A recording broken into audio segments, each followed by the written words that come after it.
C5 का कितना attempt किया था भाई तुमने फिर? मैंने मुश्किल से 70-75% किया उसमें पूरा। अल्लाह का शुक्र हो गया 77 पे आपका अल्लाह पाक ने पास करा दिया। जी लेकिन ये सर। आप लोगों ने 70-75% नहीं करना है, आपने इससे ज़्यादा करना है। तुमने कितना परसेंट पेपर अटेम्प्ट किया था मोनिस? 90%। तो आपको कोशिश आपकी ये होनी चाहिए 85-90% आपका पेपर अटेम्प्टेड हो, ठीक है? तो ये अल्लाह का बहुत करम हो गया। तो इस सेशन में मैंने लाइब्रेरी को जो है ना पूरा फोकस किया, जैसे भी है, चाहे 9 बजे क्लाइंट से आ रहे हैं या 10 बजे आ रहे हैं, जितने लेट भी हो रहे हैं, मैंने लाइब्रेरी हर हाल में जाना है और उधर डेली का डेली पढ़ना है। आया 1 घंटा हो या 2 घंटे या 3 घंटे, ब्रेक नहीं आने दिया, पॉज नहीं आने दिया। This is a very good thing, क्योंकि कुछ बच्चे ऐसा करते हैं भाई कर लेंगे, देख लेंगे बाद में, आखिरी 1 महीने में, 1.5 महीने में, तो जाहिर सी बात है उसको हजम करना, डाइजेस्ट करना ये मुश्किल हो जाता है। सर देखें, जो आपके समरी लेक्चर्स थे, जैसे आपने सेल्स टैक्स का समरी लेक्चर दिया या इनकम फ्रॉम बिजनेस वगैरह के जो समरी लेक्चर्स थे, उससे आखिर में रिवीजन में बहुत ज़्यादा हेल्प होती है कि 15 मिनट में 20 मिनट में आप पूरा सेक्शन रिवाइज कर लो, पूरा टॉपिक रिवाइज कर लो, और एक दफ़ा जाके उसके बाद आपने रिवाइज किया, उसके बाद जाके आपका जो हैंड आउट था वो मैंने एक दफ़ा देख लिया, उसको फिर बेयर एक्ट से पढ़ लिया, तो वो चीज़ मेरे लिए काफ़ी हेल्पफुल होती थी कि बार बार फिर मुझे एक एक लेक्चर खोल के कोई भी रिवीजन के वक्त नहीं देखना पड़ा। और अक्सर सॉफ्टवेयर भी लैग कर रहा होता है, तो आपको जब आप प्रैक्टिस करते हो तो आपको इस चीज़ की भी हो जाती है कि हाँ यार, सॉफ्टवेयर अगर लैग करेगा तो उसके लिए मुझे क्या करना है क्या नहीं है, ये सारी चीज़ें भी एक बात तुमने ये बताई कि आधे घंटे पहले अगर आप एग्जामिनेशन में रूम में चले जाओ तो आधे घंटे पहले आप एनवायरनमेंट खोल के बैठ सकते हो, आप बैठ के पूरा सेट कर लो चीजें अपनी। अगर आपने बेयर एक्ट को लॉक नहीं किया हुआ तो आप उस वक्त कितना टाइम होता है आपके पास कि आप जाके बेयर एक्ट आधा घंटा पहले भी आप जाके बैठ के सारी सेटिंग कर सकते हो। 9 बजे से पेपर है तो 8:15 8:30 भी अगर आप पहुंच रहे हो तो जाके वाईफाई वगैरह लो करके कनेक्ट करके आप चीजें अपनी उस पे कर सकते हो। अस्सलामु अलैकुम व रहमतुल्लाहि व बरकातुहू। अऊज़ु बिल्लाहि मिनश शैतानिर रजीम। बिस्मिल्लाहिर रहमानिर रहीम। रब्बि इश्रह ली सदरी व यस्सिर ली अमरी वहलुल उक़दतम मिन लिसानी यफ़क़हू क़ौली। अल्लाहुम्मा सल्लि अला मुहम्मदिन नबिय्यिल उम्मी व अला आलिहि व सल्लिम तस्लीमा। बेटा उम्मीद और दुआ करता हूँ सारे स्टूडेंट्स खैर व आफ़ियत से होंगे, खुशबाश होंगे। और सीए फाइनल के रिज़ल्ट्स कल अनाउंस कर दिया आईकैप ने, तो जिन जिन के पेपर्स पास हुए, जो पेपर्स पास हुए, उन तमाम स्टूडेंट्स को मेरी तरफ से, हमारे इंस्टीट्यूट की तरफ से, KNS की तरफ से बहुत बहुत मुबारकबाद। अल्लाह पाक आप लोगों को दुनिया और आखिरत के हर इम्तिहान में हर कदम पर कामयाब करे। और जिन स्टूडेंट्स के पास नहीं हुए, रुक गए, देखो भाई ये तो दुनिया का खेल तमाशा चलता रहेगा, कोशिशें हमने करती रहनी है। और जिनका पेपर नहीं पास हुआ उनको भी मैं एडवांस में मुबारकबाद दे दूं कि अगर आपने अपनी गलतियों से सबक सीख लिया इंशाल्लाह तो अगली अटेम्प्ट में आपका पेपर भी पास है, तो आपके लिए अभी से एडवांस में मुबारकबाद इंशाल्लाह। तो दिल छोटा नहीं करना, सबसे पहली बात तो ये कि आपने दिल छोटा नहीं करना। और सीए के सफ़र के अंदर देखो, ऐसे लोग कहते हैं कि सीए के सफ़र में अगर किसी का फेलियर नहीं आया ना, उसने सीए का सही से मज़ा नहीं चखा, ठीक है? तो if you have experience the failure then you are actually a failure if you are unable to learn from your mistakes. If you have learned from your mistakes, आपने अपनी गलती आइडेंटिफाई कर ली, आपको पता लग गया मैं यहाँ लैग किया, मैंने ये नहीं किया था, मैं इस वजह से मेरा पेपर रुक गया, then you are not a failure. You are not a failure. Your failure is not permanent. Your failure will not be permanent. और आप इसको ओवरकम कर लोगे इंशाल्लाह, अगले टाइम में आपका पेपर पास हो जाएगा। ये एक छोटा सा सेशन मैंने अरेंज किया है विथ 2 ऑफ माई स्टूडेंट्स, जिनको मैं इंट्रोड्यूस कराऊंगा, जिनका CA फाइनल का CFAP 5 जो आपका टैक्स प्रैक्टिसेस एंड प्लानिंग है, they both able to clear CFAP 5। तो हमारे साथ मेरे 2 स्टूडेंट्स मौजूद हैं, फ़ुज़ैल अहमद और मोनिस मुज्तबा मेरे साथ मौजूद हैं। तो मेरे बच्चों, सबसे पहले आप लोगों को बहुत बहुत मुबारकबाद। अल्लाह पाक आप लोगों को बहुत कामयाब करे, दुनिया और आखिरत के हर कदम पर, हर इम्तिहान में अल्लाह पाक आपको कामयाब करे। तो CA final CFAP 5, this subject is considered to be a technical subject, और अल्हम्दुलिल्लाह you both manage to pass this subject in this previous attempt, और कल आप लोगों का रिजल्ट आया। तो सबसे पहले ढेरों मुबारकबाद आप लोगों के पेपर की कामयाबी पर। अच्छा, अब ये सेशन जो मैंने अरेंज किया है उसका मकसद मैं थोड़ा सा कंप्लीट कर लूँ। उसका मकसद ये है कि हम थोड़ा सा आपसे इस पर फीडबैक लें, स्टूडेंट पर्सपेक्टिव आ जाए, क्योंकि देखो टीचर्स तो गाइड करते हैं आपको, टीचर्स तो आपके पास अवेलेबल ही हैं। तो मैं कुछ क्वेश्चन आप लोगों से करूँगा और उस पर आप लोग अपना मुझे फीडबैक दीजिएगा, ताकि स्टूडेंट्स आपके एक्सपीरियंस से, आपकी जर्नी से इनलाइटन हो और अपनी गलतियों को दुरुस्त कर पाएँ, अपनी चीज़ों को बेहतर कर पाएँ। ठीक है, तो फ़ुज़ैल, सबसे पहले मेरा सवाल आपसे कि किस तरह से लेक्चर्स की कवरेज करते थे? क्योंकि मुझे एक बात बड़ी अच्छी तरीके से याद है कि लाइव सेशंस में आप रेगुलर होते थे। लाइव सेशंस आप कोशिश करते थे कि आप अटेंड करें, कभी नहीं भी अटेंड कर पाते थे, अगले सेशन में आके मैं बोलता यार कहाँ रह गए फ़ुज़ैल, पिछले सेशन में तुम नहीं आए। तो लाइव सेशंस तो आप माशाल्लाह अटेंड करते थे। जी फिर रिकॉर्डिंग्स को किस तरह से कवर करते थे? यानी कि वीक में 5 घंटे 10 घंटे कोई टाइम सेट किया हुआ था, या डेली बेसिस पर थोड़ा थोड़ा करते थे, या वीकेंड पे कवर करते थे? तो थोड़ा सा ज़रा आप कवरेज करते किस तरह से थे, ठीक है सर। उसके ऊपर ज़रा स्टूडेंट्स को इनलाइटन कीजिए कि किस तरह से आप लेक्चर्स कवर करते थे। तो पहली बात, जैसे कि सर आपने हाईलाइट की कि जिस तरह लाइव क्लासेस चल रहे थे हमारे, तो वो मेरे लिए बहुत एक गोल्डन अपॉर्चुनिटी थी, क्योंकि अपने आप को वहाँ बस स्ट्रिक्टली बिठा देना कि बस अब सर के साथ ही बैठना है। क्योंकि मैंने ये माइंड अपना बना लिया था कि अब ये लेक्चर अगर रह गया तो मैं दोबारा जो है ना पूरा लेक्चर मुझे दोबारा सिरे से देखना पड़ेगा।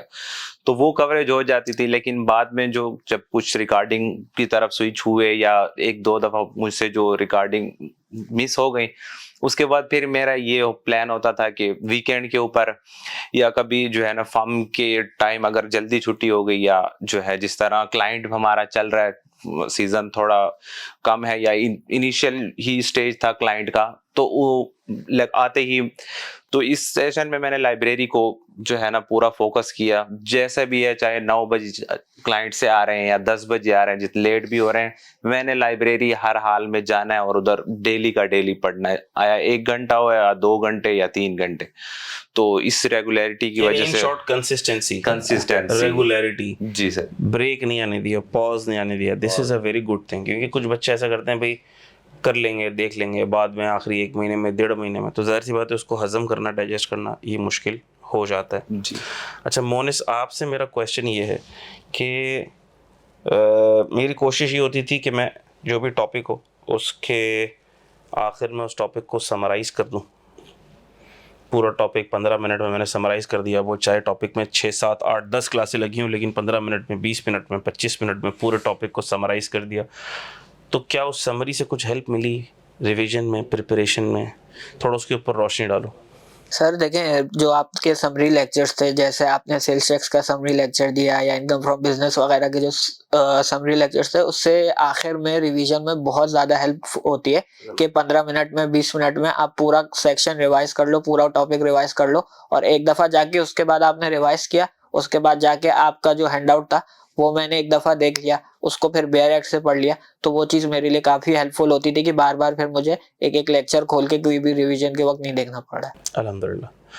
अच्छा, अब मैं कुछ क्वेश्चंस करूंगा सीबी प्रैक्टिस प्लेटफॉर्म, या सी प्रैक्टिस, तो चलो प्रैक्टिस प्लेटफॉर्म तो पेपर से पहले होता है, पेपर में जाते हैं तो यू आर जी, कुछ आप कह रहे थे? ऐड करनी थी वो इस ये वाली के हमने जो पेपर ना, मेरी अब पहले भी यही, वो एक दफा मेरा जो अटेम्प्ट भी लगी है वो मुझे लगता है इसी वजह से कि मैं ना लेक्चर खोल के आराम से साइड पे बैठ गया, बस उसको ना एज ए वीडियो की तरह देखा, दीदार करता रहा लेक्चर का, और जो है ना बाद में नोट्स, तो वो बिल्कुल ऐसा क्लियर हो जाता है बंदे को जैसे सिरे से। तो वो जैसे हमारी ऑडिट में एक लाइन है कि something not documented mean something not done, तो नोट जरूर करना है उसको। उसमें ये होता है कि एक फोकस बंदे का रहता है नोट करने से, जो चीज टीचर पढ़ा रहा है। जैसे आपने यहाँ बैठे, आपका दिमाग कहीं और चला गया, तो बंदे को फोकस जो है ना, एक्टिव रहने के लिए आप कह रहे हैं कि कुछ ना कुछ हाईलाइटिंग करें, नोटिंग करें। अभी चूंकि हमारे लेक्चर रिकॉर्ड हो चुके हैं, हैंडआउट्स हमारे ऑलरेडी पड़े हुए हैं, तो लेक्चर लेने से पहले आपके पास हैंडआउट ऑलरेडी आपके पास होना चाहिए। गुड। तो उसके ऊपर आप अपनी हाईलाइटिंग मीन्स कि अब टीचर भी अपने हाईलाइट कर रहे हैं, आपको बता रहे हैं, आपके अपने पास जो वो नोट हैंड आउट है उसके ऊपर रिटर्न होनी चाहिए। वो चीजें आखिर में जो है ना काफी आपको जो है हेल्प कर। जो मैं चार्ट्स वार्ट्स बनाता था जी, हर टॉपिक पे मेरी कोशिश होती थी कि मैं चार्ट्स बना दूं। जी, तो वो आप खुद बनाते थे या आपने बोला सर ने सॉफ्ट में दे दिए, देख लेंगे बाद में? खुद भी हम लोग बनाते थे अपने पास, और उसको भी देखते थे कि उससे भी काफी हाथ से बनाई हुई चीज याद रहती है। वही मैं अभी ये कह रहा हूँ कि अगर पेज के ऊपर साइड पे भी जगह होती है, आपने अलग से बनाए, इवन के बंदा रजिस्टर पे भी ना लिखे, क्योंकि एक हैंडआउट अलग चल रहा है, रजिस्टर उनको बाद में बैठे, आपका रजिस्टर वहां पड़ा है, आपकी जो है ना हैंडआउट तो सुस्ती की वजह से उसी के ऊपर सब कुछ ही बंदा नोट कर ले कि सारे मेरा डाटा जो है ना वो एक ही जगह गैदर होके वो हो जाए। बिल्कुल ठीक। अच्छा भाई, अब कुछ क्वेश्चंस मैं आप लोगों से करूँगा एग्ज़ाम सॉफ्टवेयर के बारे में, क्योंकि कंप्यूटर बेस्ड इन्वायरमेंट में जब से हमारे पेपर्स शिफ्ट हुए ना, तो बच्चों के जहन में क्यूरीज रहती हैं। बहुत टाइम नहीं हुआ, अभी रिसेंटली सारे शिफ्ट हुए हैं कंप्यूटर बेस्ड में, तो ख़ास तौर पर CFAP 5 से रिलेटेड। तो सबसे पहले फुज़ैल आपसे मैं ये सवाल करूँगा कि कंप्यूटर बेस्ड एनवायरनमेंट में आपने पेपर अटेम्प्ट करना है, ठीक है? बिल्कुल। तो उसकी प्रैक्टिस कैसे करते थे, पहले तो ये बताओ। प्रैक्टिस बेस उसको सॉफ्टवेयर पे करते थे प्रैक्टिस, टाइपिंग जाहिर सी बात है स्पीड होनी चाहिए जी सर। पहले उसका बताओ वो किस तरह से करते थे प्रैक्टिस?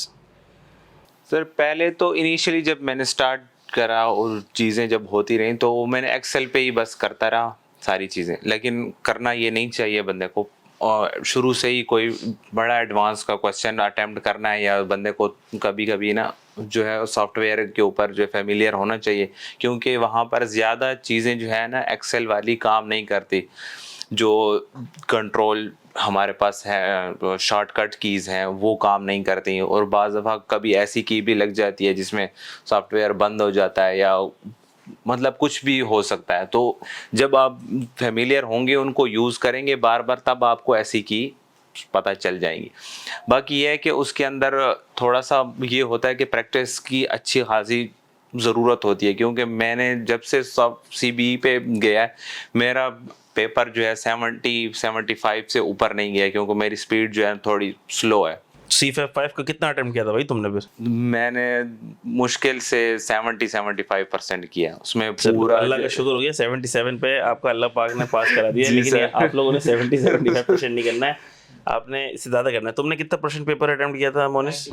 90%। तो आपको कोशिश आपकी ये होनी चाहिए 85-90% आपका पेपर अटेम्प्टेड हो, ठीक है?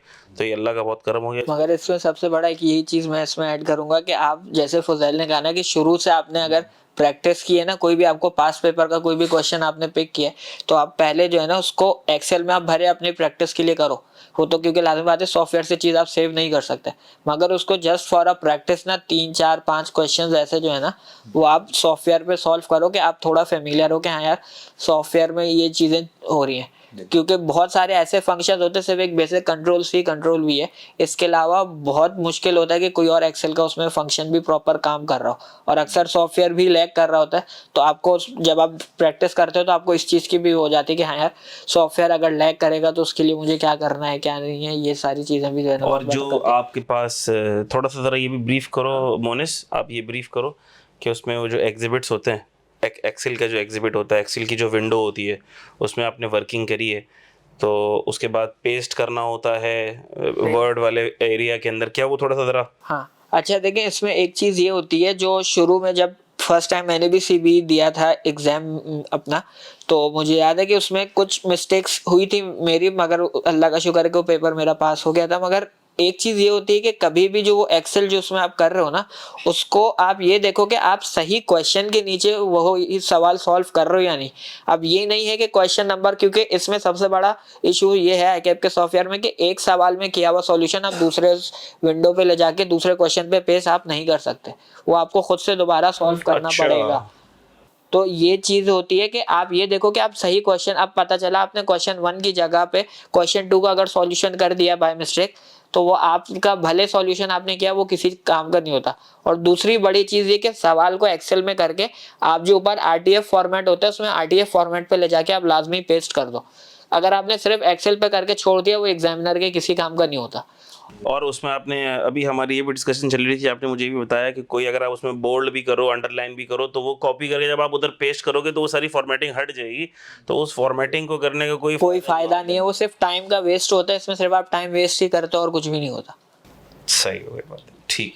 बाकी सॉफ्टवेयर के अंदर जब आप देखेंगे इनिशियली, तो उसके अंदर आपको स्क्रीन जो होती है 3 स्क्रीनें बेसिकली आपको मिलती है। एक क्वेश्चन पेपर जो लेफ्ट साइड पे होता है, ऊपर आंसर शीट जो आपका मेन एरिया जिसके आपको जो है मार्क्स मिलते हैं, नीचे जो है एक्सेल वाली जो है एज ए रफ शीट आप यूज़ करते हैं एज ए वर्किंग के लिए, वो मार्क्स के लिए काउंट नहीं की जाती।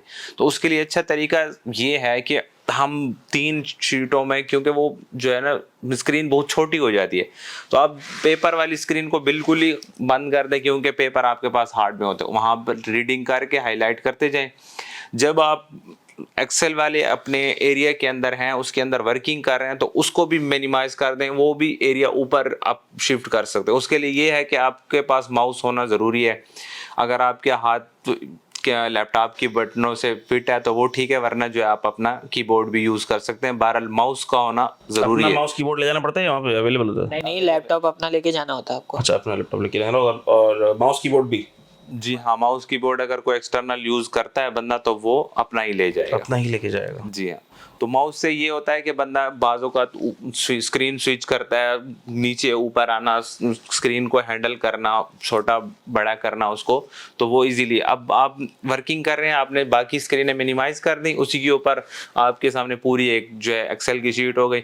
अब जैसे आपने कंप्लीट किया, उसको कंट्रोल-C करके ऊपर जो है अब ये वाली स्क्रीन आपकी वो हो जाएगी, और ऊपर वो कर। बाकी जो एक्सेल वाला एरिया है उसको कम से कम ही इस्तेमाल किया जाए। आपकी जो थ्योरी वाला जितना भी पार्ट है आप डायरेक्ट ऊपर ही लिखें उसको।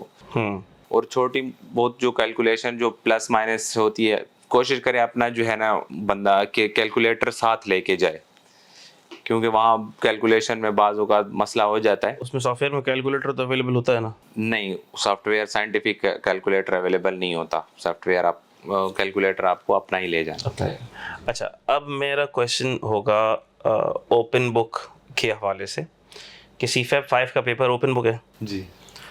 ओपन बुक के में आपके पास ऑर्डिनेंस वहाँ पर सॉफ्ट में अवेलेबल होते हैं। जी।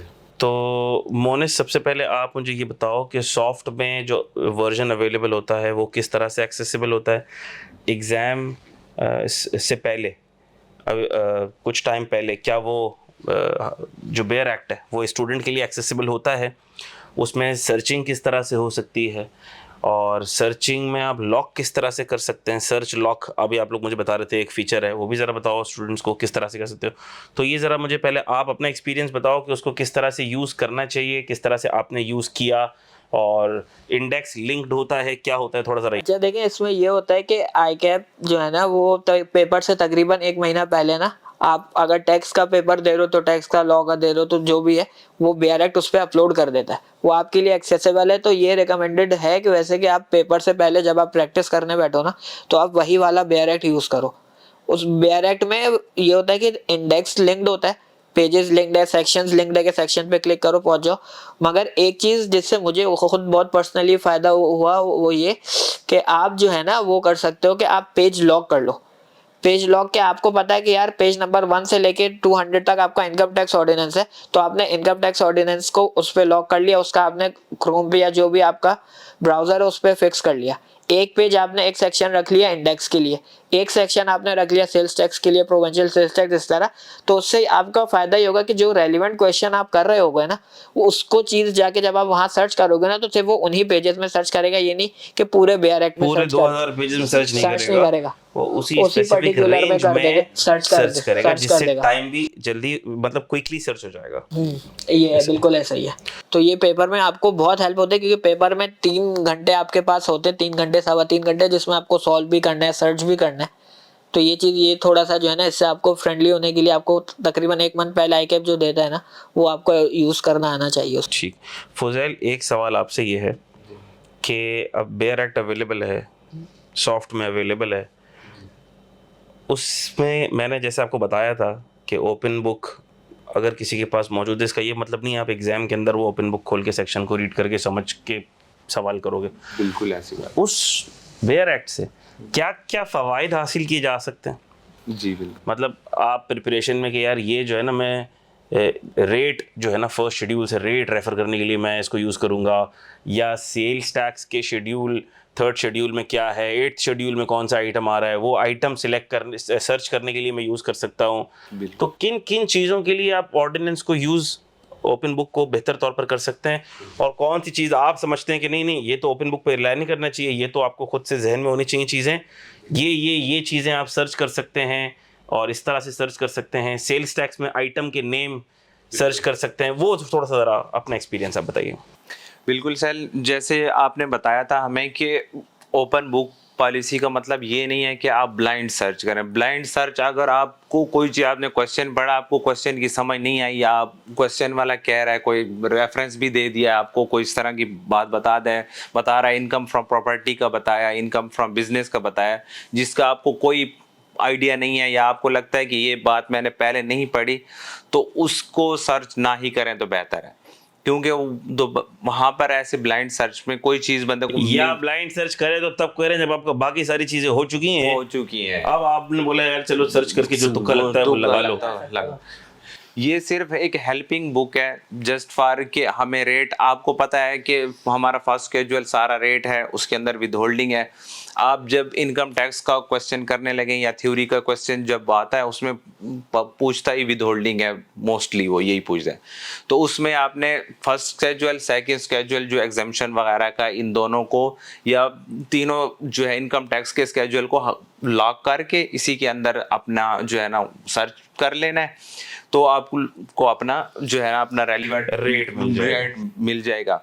बाकी दूसरा ये है कि कोई एक्सप्लेनेशन की चीज आ गई, जैसे सेक्शन 21 है हमारा इनएडमिसिबिलिटी, वो उसका फेवरेट है, वो आप यकीन कर लें कि वो आया हुआ है।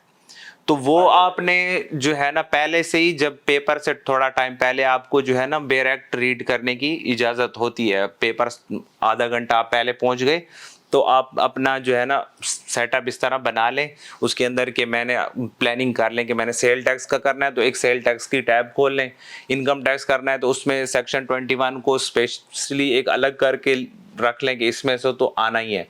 बाकी जो है रेट के लिए भी एक टैब बना के अपनी पास रख लें।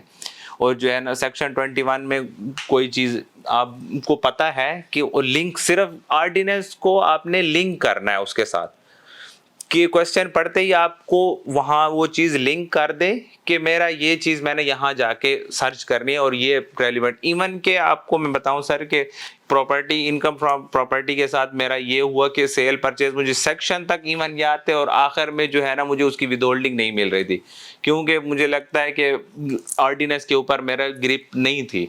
तो इसलिए ये रिकमेंड किया जाता है कि एक मंथ पहले ही, अगर जैसे ही आई कैप आपको बेयर एक्ट अवेलेबल कर देता है, आप पूरी प्रैक्टिस, पूरी सर्चिंग वगैरह आप जो है ना अपनी बेयर एक्ट पे स्टार्ट कर दें। और जो बाकी सेल टैक्स का ये है कि अभी उन्होंने सेल टैक्स का आई कैप ने पैटर्न बिल्कुल ही चेंज कर दिया। वो नाम चीज़ों के, गुड्स के, सर्विसेज के ऐसे ही देगा कि वो कभी आपने सुने नहीं होंगे, आपको अजीब ही लगेगा देख के। तो उसका तरीका ये है कि आपने लेट सपोज आधा घंटा टाइम एलोकेट कर दिया अपने सेल टैक्स को, अगर 20 मिनट का है, 20 नंबर का या 18 नंबर का, उस हिसाब से आपने टाइम एलोकेट कर दिया। आप उसके अंदर स्ट्रेट 18% लगा दें उसके ऊपर।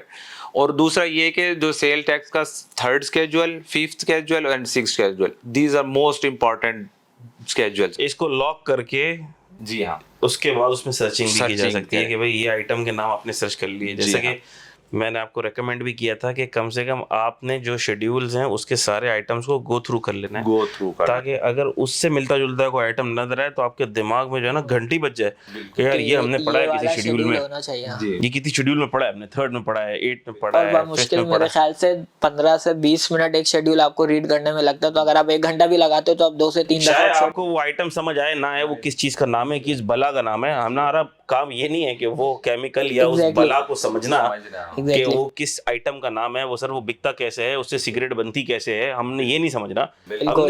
हमें सिर्फ ये नाम याद रखना है कि यार ये थर्ड शेड्यूल में आ रहा है, ये फिफ्थ में आ रहा है, ये 8th में आ रहा है, ये 12th में आ रहा है, ये किस शेड्यूल में आ रहा है, या ये स्पेशल 25% रेट वाले एसआरओ में आ रहा है। ये हमें नाम क्लिक होना चाहिए। बिल्कुल ऐसे।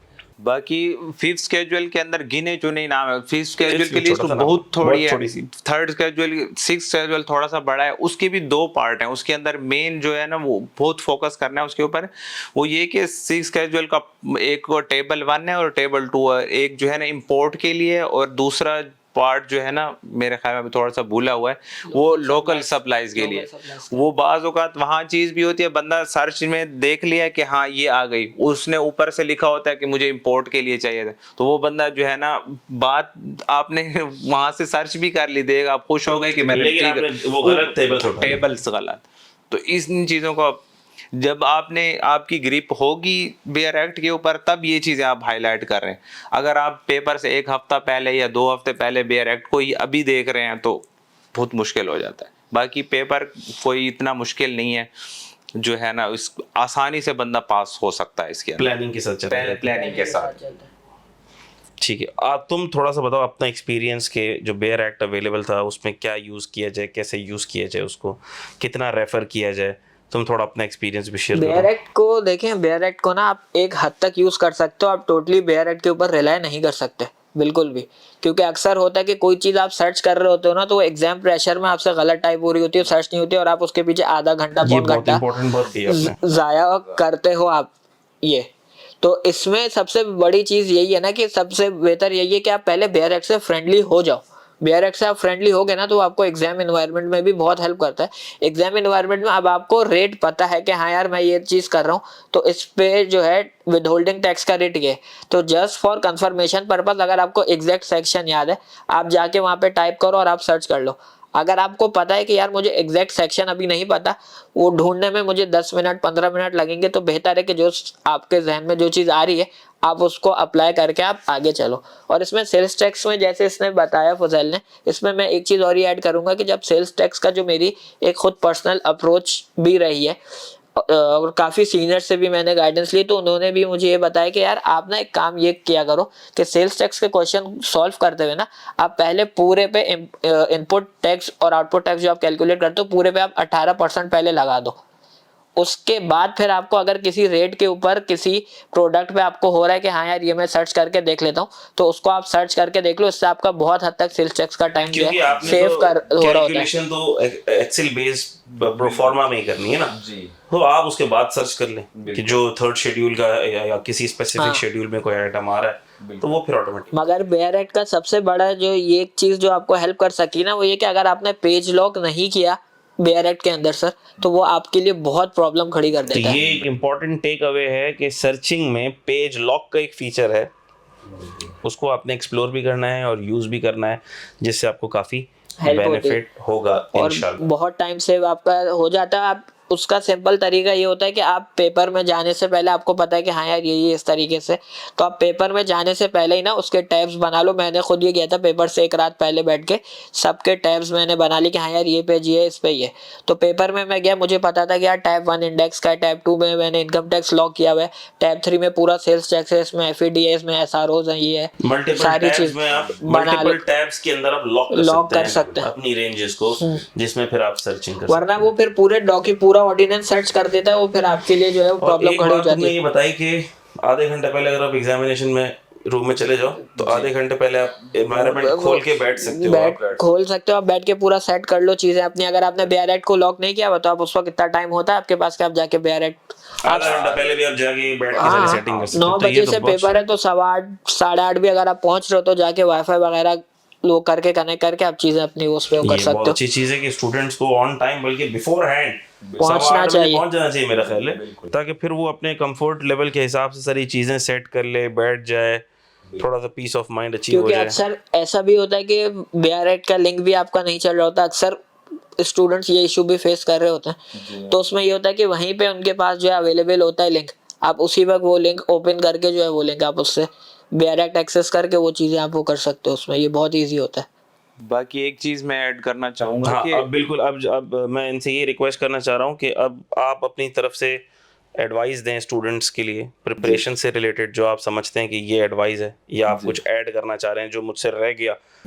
मेरा बस इस सेशन का मकसद और पर्पस सिर्फ यही था कि की इनसाइट्स जो एक स्टूडेंट पर्सपेक्टिव होता है ना वो ज़रा निकल के सामने आए, जो स्टूडेंट्स को हेल्प करे। टीचर्स पर्सपेक्टिव तो हम पूरे सेशन में ही बताते हैं, स्टूडेंट पर्सपेक्टिव स्टूडेंट को बहुत हेल्प करता है, ठीक है, क्योंकि बहुत सी चीज़ें ऐसी हैं जो अब आप एक्सपीरियंस कर रहे हैं। अब मैंने जब सी फाइनल में एडवांस टैक्स का पेपर दिया था, तो मैंने तो पेपर बेच दिया था, जी तब सर। ये कंप्यूटर बेस्ड नहीं था। तो जो चीज़ें आप लोगों ने एक्सपीरियंस की वही स्टूडेंट्स एक्सपीरियंस करेंगे, and many students will learn from your experiences. So Fazail, final wordings, क्या चीज़ आप मज़ीद ऐड करना चाहेंगे, क्या आप एडवाइस करना चाहेंगे?